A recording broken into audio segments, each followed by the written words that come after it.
मित्रांनो, एक कडवट वास्तव्य आज आपण उघड करणार आहोत.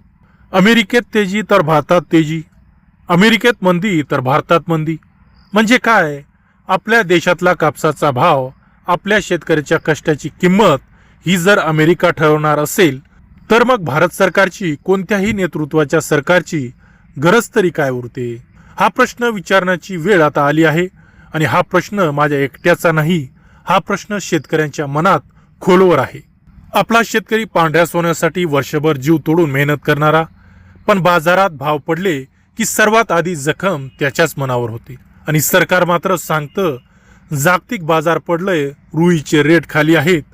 हो, जगाच्या बाजारात रुईचा भाव 5,000 होता, मग 8,110चा MSP बाजार देईल ही उमेदच चुकीची होती, हे सुरुवातीपासूनच स्पष्ट होतं. पण प्रश्न भावाचा नाही, प्रश्न धोरणात्मक पाठिंब्याचा आहे. ऑनलाईन रजिस्ट्रेशन करा, 7/12 अपलोड करा, अमुक क्विंटल मर्यादा, तमुक मर्यादा, हे सगळं नाटकच नाही का?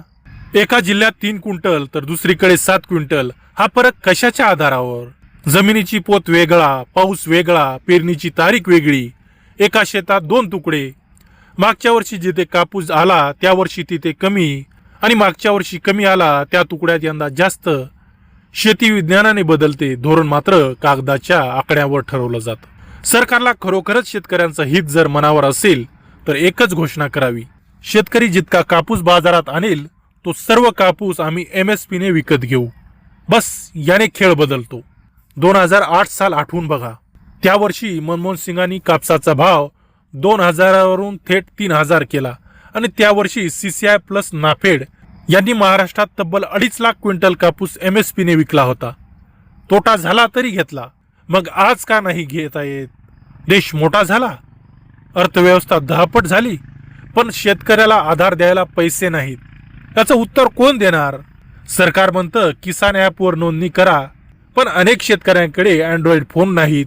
अनेकांकडे आहे पण ॲप वापरता येत नाही, नेटवर्क नाही, OTP येत नाही, आणि वर मर्यादा 3 क्विंटल, 4 क्विंटल, 7 क्विंटल. हा उपाय नाही, हा अडथळा आहे. व्यापाराचे स्वतःचे म्हणणे आहे की 18% मॉइश्चर असेल तर 6,000ला कापूस घेतात, आणि आता जे 7,400 पर्यंत भाव गेलेत त्याचं एक मोठं कारण म्हणजे मॉइश्चर कमी होणं. म्हणजेच कापूस चांगला कोरडा असेल तर बाजार स्वतःच वाढतो. पण सरकारचा MSP केवळ कागदावरचा आकडा आहे. मित्रांनो, हा प्रश्न राजकीय नाही, हा भावनिक नाही, हा शेतकऱ्यांचा हक्काचा प्रश्न आहे. आणि प्रत्येक आमदार खासदाराला हा प्रश्न विचारायलाच हवा. 2008ला सरकारने संपूर्ण कापूस MSP ने उचलला होता, मग आज का नाही? शेतकरी बदलला का, की सरकारची प्रामाणिकता? आपल्याला जर हा व्हिडिओ आवडला असेल तर सत्याची शेती या चॅनलला सबस्क्राईब करा, आणि हा व्हिडिओ लाईक आणि शेअर करा. धन्यवाद.